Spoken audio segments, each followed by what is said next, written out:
Sabrina 2000s comic, issue 21. The story starts out with Zelda being shocked at Sabrina, and Sabrina thinks she's reacting to the fact that she's supposedly full of sand from sleeping on the beach, even though she doesn't look like that at all.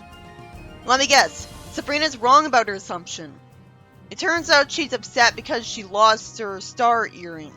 Was I expected to believe earrings like that could come off that easily? I had earrings for most of my life, and they never just fell off. Zelda panicked about losing her earring instead of simply teleporting it back to her by imagining it and pointing, so already the story sucks, because the premise is broken. Sabrina says that they can find it easily because the beach is deserted. Why didn't they have a "the earrings never fall out" spell? She apologizes to Zelda and reminds us that she's worn her earrings her whole life. Zelda's nervous reaction gets me suspicious, as she implies that there's another reason to worry because convoluted bullshit. And she changes the subject and asks where she was lying down. A man with a metal detector finds her earring with headphones on. And Zelda doesn't simply freeze him in time, and instead tries to talk to him when he has no way of hearing her, obviously.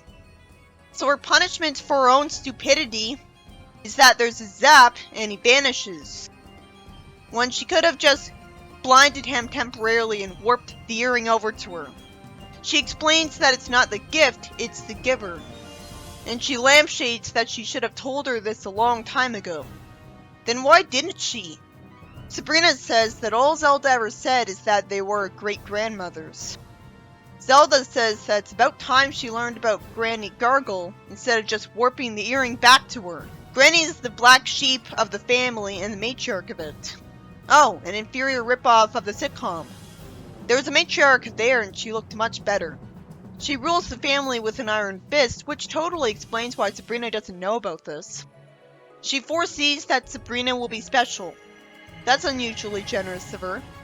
She says that anyone who removes her magical earrings will be punished, and it turns out the earrings are, in her words, to keep tabs on you. So do the earrings spy on Sabrina? That can't be it. Or else her granny would have saved her in all the times that her life was in danger. What about when she was sent to prison? Zelda reluctantly pays her a visit, and sees her yelling at the man. If she's actually keeping tabs on Sabrina, she'd know how he got the earring. Then she talks as if she doesn't know what Sabrina looks like, saying, "Zelda? Then this has gotta be Sabrina." She hugs Sabrina as Zelda snarks that Sabrina doesn't have a choice but to visit her, and somehow her ill-tempered grandmother doesn't get mad at her for saying this. Sabrina uses a witch shield to deflect her laser blast, and sets her hair on fire, and asks Zelda to send him home with his memory erased. Sabrina's about to be lectured by the old lady who logically doesn't like her unconditionally. I think it's awesome that she interrupts someone who's about to lecture her for once. She says, "No, you listen!" If this was a good comic, awesome moments would be a lot more commonplace. She says that while she loves her earrings, she doesn't want them anymore if she's using them to monitor her. If she was being monitored all this time, her granny wouldn't have been mad at that man, and would have saved her a whole bunch of times. Sabrina says that while she'd love to get to know her, not under these conditions.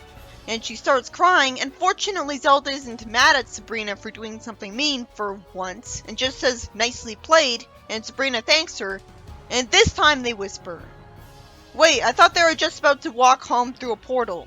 Instead they don't, so she sneezes from allergies and tells her to come here. She tells Sabrina that she has spunk to stand up to her, and she reminds her of herself at her age. Sabrina says she'd like to learn more from her.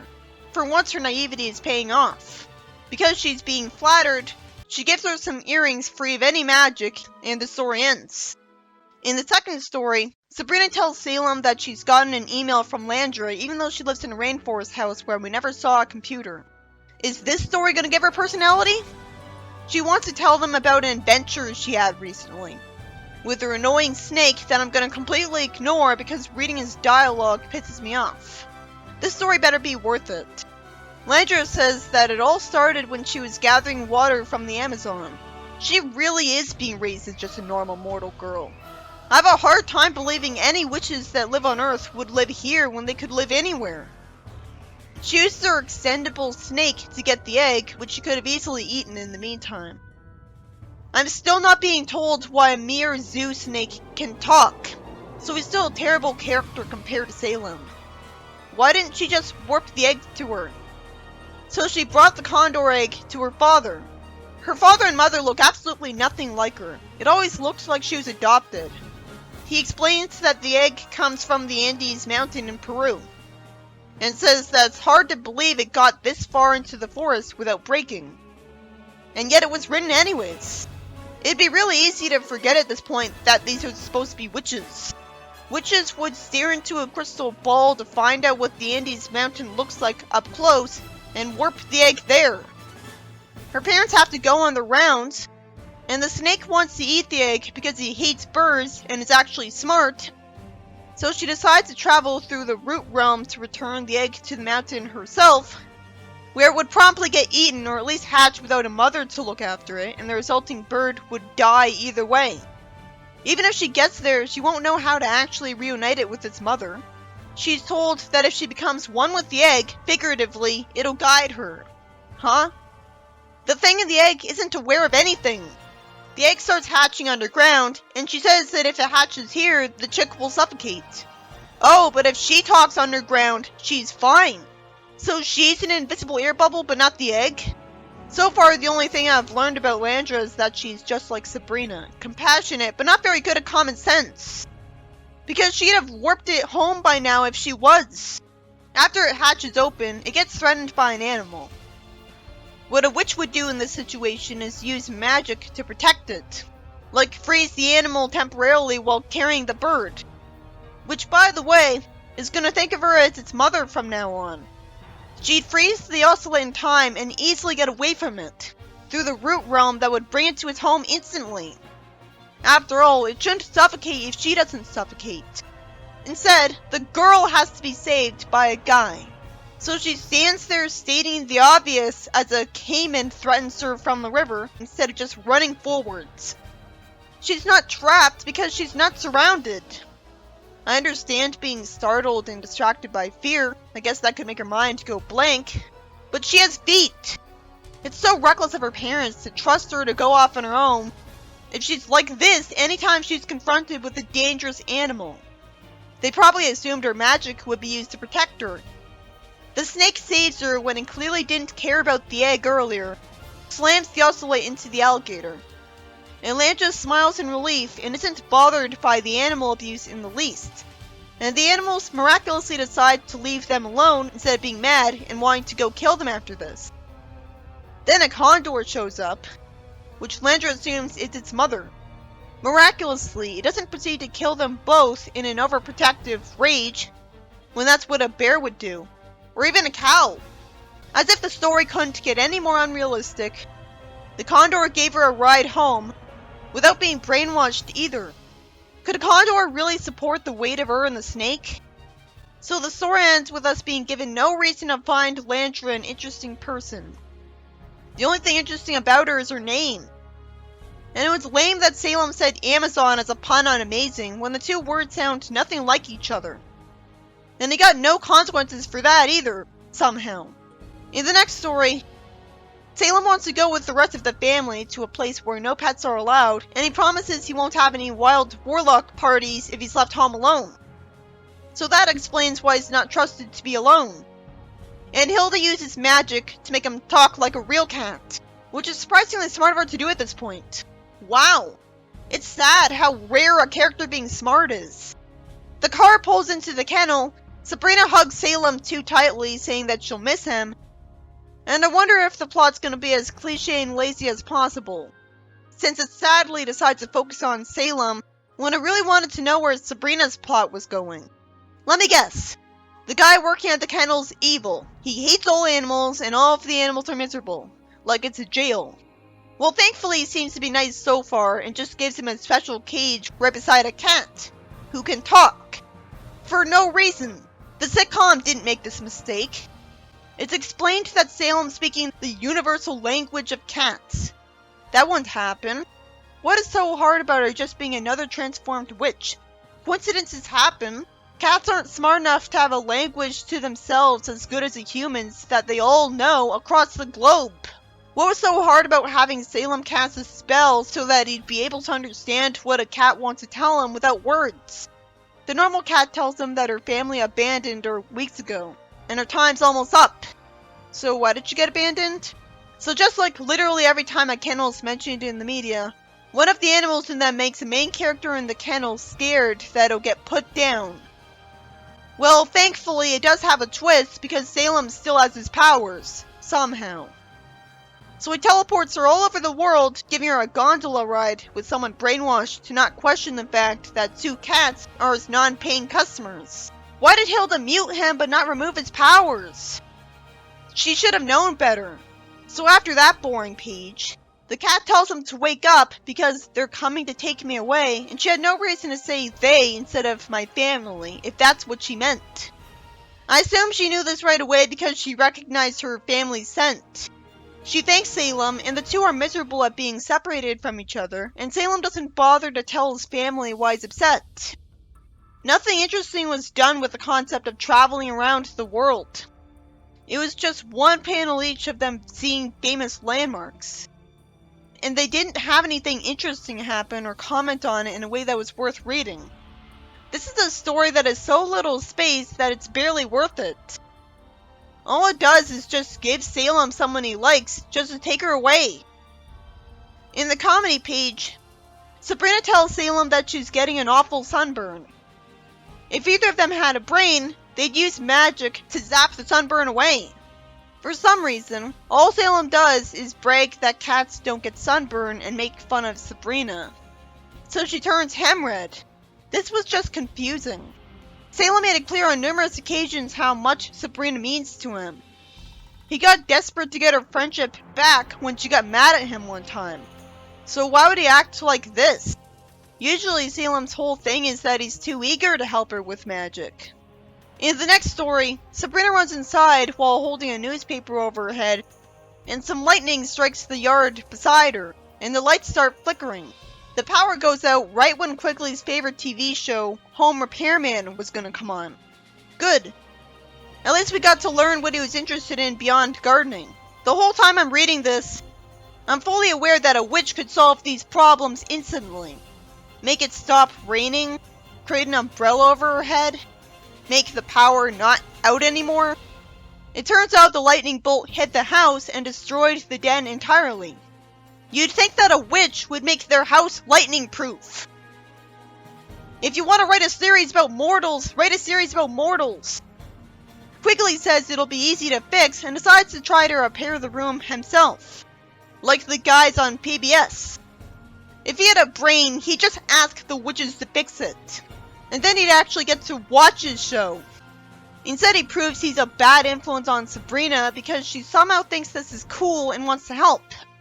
It would be really cool if they fixed it in 2 seconds, because nobody else around them can do that. Of course, it'd be more impressive if a mere mortal fixed that house by himself, because it'd require talent, but he might not know what he's even doing. He's on a coffee break, and he tells Sabrina that he's been at it since sunrise and cleared the rubble and bought the lumber. From where? He tells Sabrina to lay out the floor diagram and grab a board. Even Sabrina is smarter than him. She tells him that he's using really flimsy wood to try to build the walls. He says that he'll worry about that, and just leaves it at that. Is this supposed to be funny? It just irritates me. And it irritates Sabrina too, so why was the story written? He wants to just eyeball this corner instead of using a tape measure. This doesn't even make sense. You'd think he'd imitate the show he watched if this is the whole reason he's doing this. Hilda tells Sabrina that they warned her off screen, and Hilda tries to talk some sense into someone who's racist against witchcraft. The story seems familiar to me.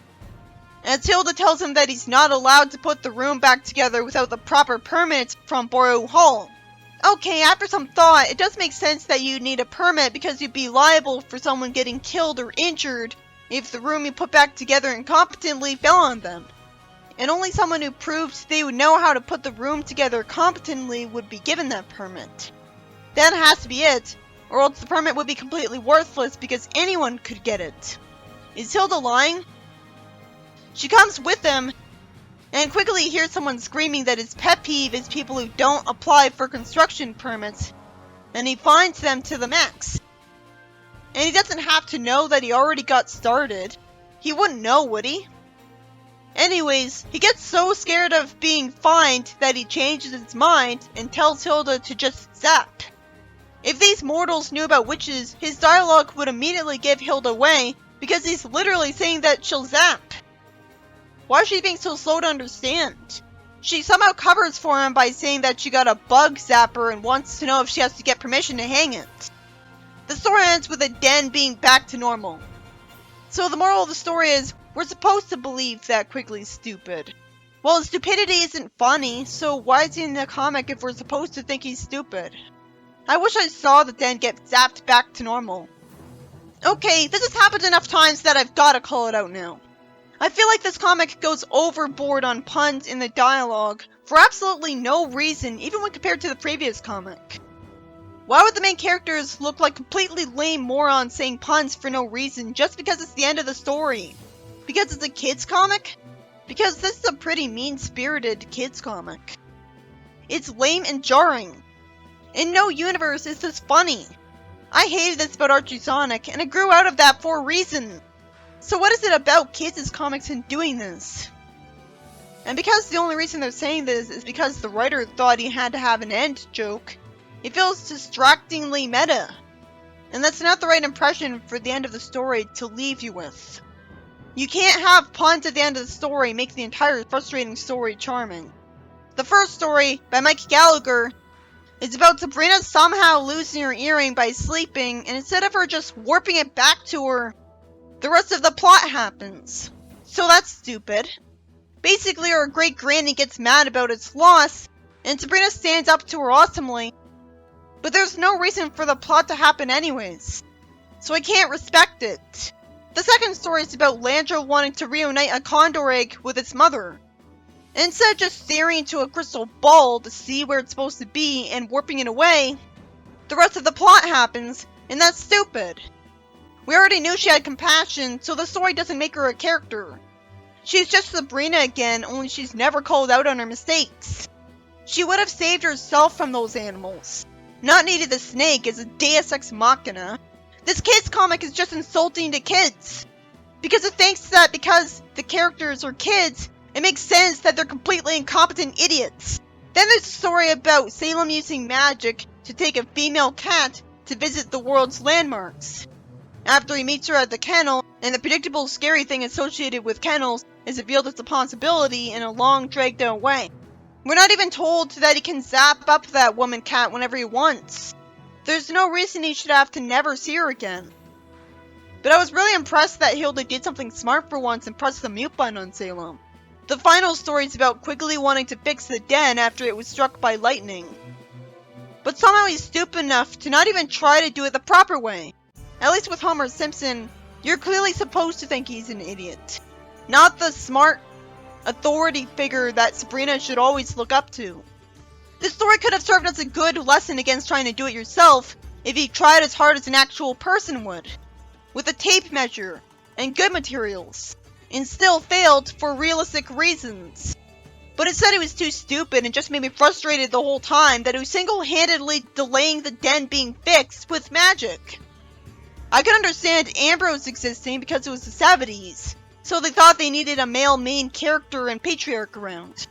And he was kind of an entertaining jokester who always took Sabrina's side. So eventually, she gets Quigley to man up and admit that she was right, because she tells him that he doesn't have a permit, which he should have known.